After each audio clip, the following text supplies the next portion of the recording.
Eravamo a medicina quando lo dis. La sua voce non tremava. Era troppo studiata per questo. Abbiamo deciso. Non fai più parte della famiglia. Dis. Noi non io. Mia moglie poso la forchetta accanto al piatto. Mia figlia, nostra figlia, annui, con gli occhi asciutti. Con fair deliberato.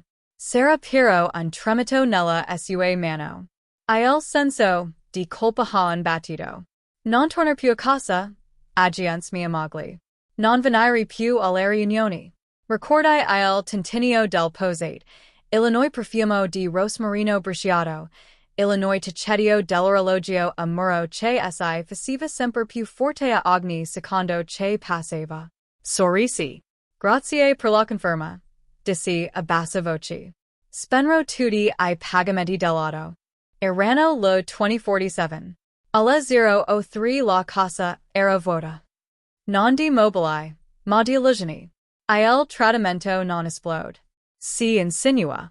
Inizia con il silenzio dovrebbe essersi calor. Con scardi che ti evitano, con risate a porcius. Pensavo che la paranoia fosse una malattia. Ora so che è autodifesa. La prima frattura è apparsa 3 mesi prima. Un messaggio sul suo telefono da un numero non salvato. Digli che è tutto a posto. Ha detto che era un client. Lo ho creduto. O meglio, ho fatto finta di crederlo. Poi gli incontri segreti del club del libro. Li chiamava. Una volta ho chiesto che libro stessero leggendo. Ha detto. Non ti piacerebbe. Quello è stato il momento in cui ho iniziato ad annotare date, orari, frasi. Non per affrontarla.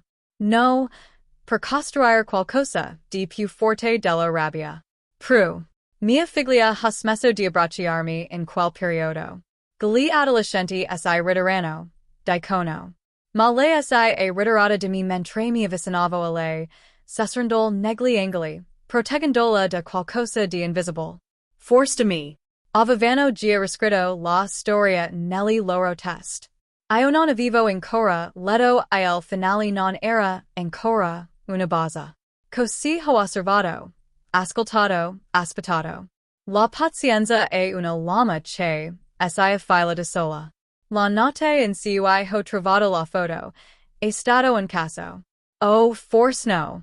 Un backup del cloud non sincronizzato con il mio. Una vecchia abitudine di quando lo ho riparato il telefono una volta. Ho visto l'immagine per mezzo secondo prima che svenisse. Abbastanza per vedere la sua mano nella sua. Abbastanza per vedere il suo orologio, l'orologio di mio padre. Il tradimento non era una relazione extraconiugal. Era un furto di eredità.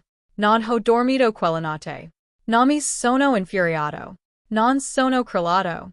Mi sono semplicemente seduto al tavolo della cucina, con il quaderno aperto, scrivendo due nomi uno accanto all'altro. Lui. È stato una domanda. Perch ora? La risposta arrivavano lentamente. Arrivano sempre lentamente. Quando la verità succa di prodigarsi, mia madre ha cercato di parlar, ma il ho visto. Il cambiamento nella sua espressione, la consapevolezza che la sua casa di gerarchia era crollata su se stessa. Mi sono appoggiato allo schienale, li ho visti annegare tutti nella verità che avevo scolpito in silenzio. Lei, Illinois suo la fidanzata si guardo, confusa. Cosa sta succedendo? Daniel scatto. Sta mentendo. Sorrisi. Quel tipo di sorriso che non arriva agli occhi. Davvero? Fisi civilare il telefono sul tavolo. Sopra, una conversazione. I messaggi di Daniel, lo su chiamata mio padre, I piani per estramettermi dall'azienda, manipolare I beni, prosciugare I fondi fiduciari. Ogni inganno conservato, con data e ora. Il suo viso impallidi. Il respiro di mio padre si fis lento e irregolare. Si hai spiato? No, dissi a bassa voce. Semplicemente non ti sei mai reso conto di ci stessi spiando. Lasciai che quel parole mi penetrissero nell'mente. Guardai lo crepe allargarsi. Ora sembrava più piccolo. Non l'uomo che una volta mi stava sopra. Solo un uomo esposto, fragile sotto il peso dei suoi stessi intrighi. Mio fratello spat giù il telefono.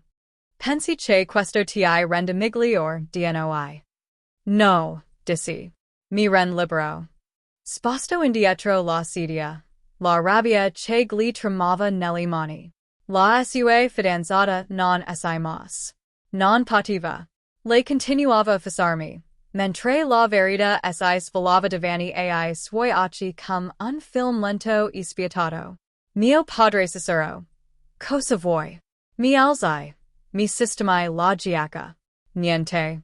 E fu allora che capirono. La vendetta non consiste nel riprendersi cio che e toa. Consiste nel dimostrare di non aver mai avuto bisogno. Guardai la fidanzata di Daniel, con gli occhi ancora spalancati, che metteva tutto in discussion. Congratulazioni, dissi a bassa voce. Stai per sposarti con una famiglia costruita sul buggy. Assicurati di conservare le preuve. Poi mi rivolsi ai miei genitori.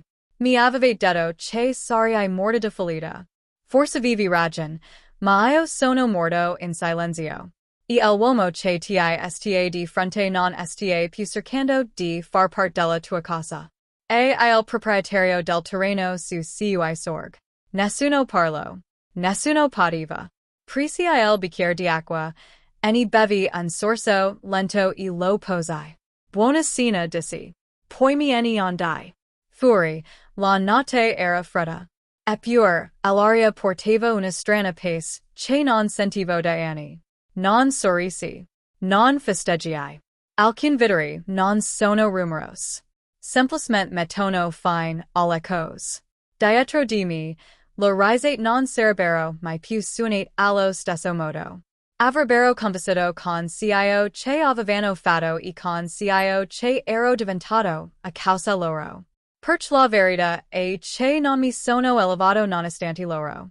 Mi sono elevato grazie a loro. E questa è stata la vendetta più squisita di tutte.